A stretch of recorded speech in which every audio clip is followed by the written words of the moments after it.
The discovery at the rim. The research vessel Eternal Wisdom glided through the darkness at the galaxy's edge, where stars became sparse and the void stretched infinite. Commander Xerix of the Kalari Federation stood at the observation deck, her crystalline form reflecting the distant starlight. For 3,000 years, the Kalari had been the galaxy's premier explorers, mapping every system worth knowing. This region, however, had always been dismissed as worthless, too far from stable stars, too empty of resources, too dangerous for colonization. Her second-in-command, Navigator Thren, approached with readings that made his scaled skin shimmer with confusion. The instruments detected energy signatures that defied conventional understanding. Massive power outputs pulsed from seemingly empty space, creating patterns that resembled heartbeats of sleeping giants. The readings suggested technology, but no known civilization operated in these desolate reaches. The Kalari database, which contained records of every spacefaring species for the past 50 millennia, showed nothing. Xerix ordered the ship closer, curiosity overcoming the standard protocols that demanded caution in uncharted space. As they approached the source, reality itself seemed to bend. Space rippled like water disturbed by an unseen hand. Then, emerging from what appeared to be a fold in space-time, a structure materialized. It was massive, larger than any space station the Galactic Council had ever constructed. The design was unlike anything in their records. Organic curves blended with geometric precision, surfaces that seemed to absorb light while simultaneously glowing with internal fire. The station hung impossibly close to a dying red giant, a star that should have consumed anything within its reach. Solar flares larger than planets lashed out from the star's surface, yet the station remained untouched, protected by shields that turned stellar fury into gentle aurora displays. Automated systems on the Eternal Wisdom began recording everything, recognizing the historical significance of discovering unknown technology. Before Xerix could order a communication attempt, every screen on the bridge illuminated with incoming signals. The transmission came in perfect Kalari, though the accent was strange, as if learned from ancient texts rather than living speakers. A figure appeared on the main display, bipedal with only 2 eyes, smooth skin without scales or crystalline structures. It wore a simple gray uniform marked with symbols that resembled stellar constellations. "Welcome to Starbreaker Station," the figure said, revealing flat teeth in what Xerix would later learn was called a smile. "I am Director Sarah Chen of the Interstellar Engineering Corps. We've been monitoring your approach for the past 3 days. Please don't be alarmed by our sudden appearance. We've been here for quite some time. You just couldn't see us until we wanted you to." Xerix found her voice, though it trembled with the weight of this moment. "You are unknown to us. Our records show no species matching your description. How long have you existed here?" Director Chen's expression grew thoughtful, and she gestured to something off-screen. The space around the Eternal Wisdom suddenly filled with light as hundreds of structures became visible, each one as massive as the first, forming a chain that stretched beyond sensor range. "We've been at the galaxy's edge for 800 years, Commander. We came here not by choice but by necessity. What you see as empty wasteland we transformed into our greatest laboratory." The implication struck Xerix like a physical blow. An entire civilization had developed beyond the reach of the Galactic Council's knowledge, hidden in plain sight among dying stars and cosmic storms. "Why reveal yourselves now?" she asked. "Because," Chen replied, her tone growing serious. "What we've been preparing for is almost here. The edge isn't empty, Commander. It never was. We've been holding the line against something that makes conventional warfare obsolete. Something that requires us to literally tear stars apart to fight it." Xerix's crew exchanged glances of disbelief. Tearing stars apart sounded like mythology, not military strategy, yet the evidence surrounded them. Stations powered by dying stars, technology that bent space-time, an entire civilization thriving where physics said life was impossible. Chen continued, "We invite you to dock at Starbreaker Station. What we have to show you will change everything your Federation believes about the galaxy, about physics, and about what threatens us all from beyond the edge. We've spent centuries preparing, and now it's time for the rest of the galaxy to know why humanity chose to live in hell." The docking procedure was unlike anything in Kalari experience. Instead of conventional docking ports, the station extended tendrils of energy that gently pulled the eternal wisdom into a bay that materialized around them. The atmosphere inside was perfectly calibrated to Kalari needs, suggesting the humans had been studying them longer than the 3 days Chen mentioned. Director Chen met them in person, accompanied by a small group of humans who moved with the easy confidence of those comfortable in extreme environments. The station's interior defied expectations. Gardens flourished under artificial suns. Water flowed in impossible spirals that seemed to ignore gravity, and the walls themselves appeared to be made from compressed starlight. "How do you survive here?" Thren asked, his scientific mind struggling to process the impossibilities around him. The radiation from that red giant should kill any organic life in seconds. Chen led them to an observation deck where the dying star filled half the view. "We don't just survive it, Navigator. We feed on it." She gestured to the star, and Xerix noticed streams of plasma being drawn from the stellar surface, flowing into collectors that converted stellar matter directly into usable energy. Every dying star is a power source. Every black hole is a gravitational forge. Every nebula is a resource cache. We learned to see opportunity where others saw death. "But why?" Xerix pressed. "Why subject yourselves to such extreme conditions?" Chen's expression darkened. "Because, 800 years ago, we discovered something at the edge, something that made us realize the galaxy wasn't as safe as everyone believed. We found evidence of civilizations that came before, not just one or two, but thousands. All of them had one thing in common. They disappeared when something from beyond the edge arrived." She activated a holographic display showing the galaxy from above. Points of light marked human installations, forming a defensive line along the entire galactic rim. "We're not just living here, Commander. We're standing guard. And we've developed weapons that can split stars because that's what it takes to fight what's coming." The display zoomed out, showing the void between galaxies. In that darkness, something moved, shapes that hurt to perceive, entities that existed partially in their dimension and partially elsewhere. "The Devourers," Chen said simply. "They consume reality itself. They've been probing our defenses for centuries, learning, adapting. Each time they come, they're stronger." Xerix felt a chill that had nothing to do with temperature. "And you've been fighting them alone?" "We thought we were alone in the galaxy," Chen admitted. "Our long-range communications couldn't penetrate the interference at the edge. We assumed any civilization advanced enough for space travel would have detected the threat. We were wrong." The tour continued through sections of the station that showcased human adaptation. They passed training facilities where humans sparred in gravity fields that shifted randomly, preparing for combat in unstable space. Laboratories where scientists worked with exotic matter pulled from stellar cores. Engineering bays where ships were being constructed from materials that shouldn't exist under normal physics. "Your technology," Thren observed, "it's not just advanced, it's fundamentally different. You're not working within the laws of physics, you're rewriting them." Chen nodded. "When your survival depends on fighting entities that exist outside conventional reality, you learn to think outside conventional science. Every human at the edge undergoes genetic modification to survive the radiation. Our ships use controlled singularities for propulsion. Our weapons fire concentrated dark energy. We had to become something more than human to protect humanity." They reached a command center where dozens of humans monitored displays showing the entire defensive network. Real-time data flowed from thousands of installations, creating a picture of the galactic edge that no Kalari had ever imagined. It wasn't empty. It was a fortress.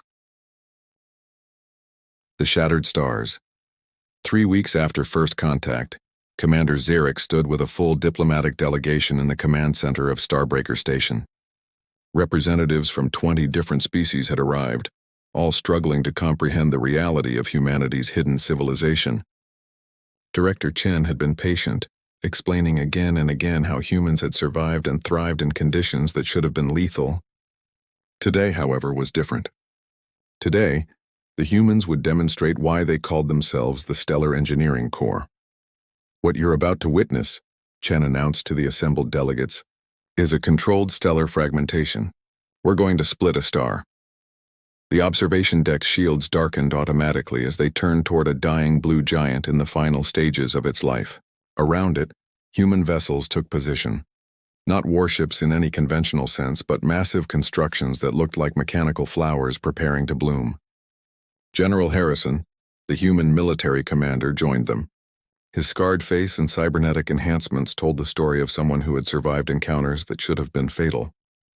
That star has approximately 10,000 years of life remaining, he explained. We're going to compress that into 10 minutes and weaponize the result. The Mordecai ambassador, a gaseous being contained in an environmental suit, fluctuated with distress. Such power could destroy entire systems. Why would you create such weapons? Harrison's expression was grim. Because our enemies don't operate by conventional rules. Let me show you why we need this capability. The displays changed to show recorded footage from humanity's archives. Xerix watched in horror as something emerged from the void between galaxies. A mass of darkness that moved with purpose, extending tendrils that passed through matter as if it didn't exist. A human fleet engaged it with conventional weapons. Antimatter bombs, relativistic projectiles, directed energy beams. Nothing worked. The weapons passed through the entity without effect. Then a single human ship activated something called a stellar lance. A star in the background suddenly compressed, its matter channeled through space-time into a beam of such intensity that reality itself cracked along its path. The entity for the first time reacted, screaming in frequencies that damaged the recording equipment, retreating back into the void. The Devourers exist partially outside our dimensional space, and Harrison explained. Conventional weapons can't touch them. But when you concentrate enough energy in a single point, energy equivalent to a star's entire lifetime, you can punch through dimensional barriers. You can hurt them. Chen added. We've engaged them 17 times in the past 800 years. Each victory required sacrificing at least one star. It's why we built our civilization here among dying stars. They were going to die anyway. We just gave their deaths purpose. The demonstration began. The human vessels around the blue giant activated their equipment, and space itself began to warp. The star's matter spiraled inward, compressed by artificial singularities that the humans somehow controlled. The process was beautiful and terrifying. Stellar matter formed patterns that looked almost organic, as if the star was being transformed into something alive. Thren's instruments went wild. The energy readings are impossible. You're converting matter directly into exotic particles that shouldn't exist in our universe. They don't, Chen confirmed. We're forcing them to exist. That's how we fight beings that don't fully exist in our reality. We create weapons from impossible physics. The star collapsed further, its death accelerated by human technology. Then at some critical point it exploded, but not in the chaotic burst of a supernova. The explosion was controlled, directed, shaped into a beam that lanced into the void. Space cracked along the beam's path, revealing glimpses of other dimensions, other realities. This is just a demonstration, Harrison said. In actual combat, we can direct that energy at specific targets, punch holes through dimensional barriers, or create zones where the laws of physics temporarily favor us instead of them. The Kalari delegation was silent. The power they had witnessed was beyond anything the Galactic Council possessed. But more than that, it was the precision, the control that was truly frightening. Humans hadn't just learned to destroy, they had learned to sculpt destruction into a tool. You asked why we stayed hidden, Chen said, addressing the entire delegation. It wasn't by choice. We assumed the galaxy knew about the threat. We thought we were just one defensive line among many. When we finally detected your civilizations thriving in the galaxy's core, unaware and undefended, we realized the truth. We were the only line. An alarm suddenly filled the command center. Every human moved with practiced efficiency to their stations. Harrison's expression went from grim to deadly serious. Speak of the devil. We have an incursion. The main display showed the edge of the galaxy, where human sensors detected something emerging from the void. It was massive, larger than any previous recorded devourer. It moved with purpose, directly toward the most populated regions of the galaxy. All stations, this is Director Chen. She spoke into the communication system. Initialize Protocol 7. Prepare for stellar deployment. This is not a drill. She turned to the alien delegations. You're about to see why we built all of this. Why we turned ourselves into something beyond human. Why we learned to split stars. The human fleet mobilized with terrifying efficiency. Hundreds of vessels emerged from hidden positions, each one carrying technology that could reshape reality. They moved to intercept the Devourer, positioning themselves between it and the inner galaxy. Commander Xerix, Chen said, I need you to send a message to the Galactic Council. Tell them that humanity has held this line for 800 years. But we've always known this day would come. The Devourers have been testing us, learning from each encounter. This one is different, it's adapted to our weapons. On the display, the Devourer continued its approach. It was wrong in every way, a thing that violated the very concept of existence. Where it passed, space itself became uncertain, laws of physics fluctuating randomly. Harrison coordinated the defense. Strike teams Alpha through Omega, prepare stellar lances.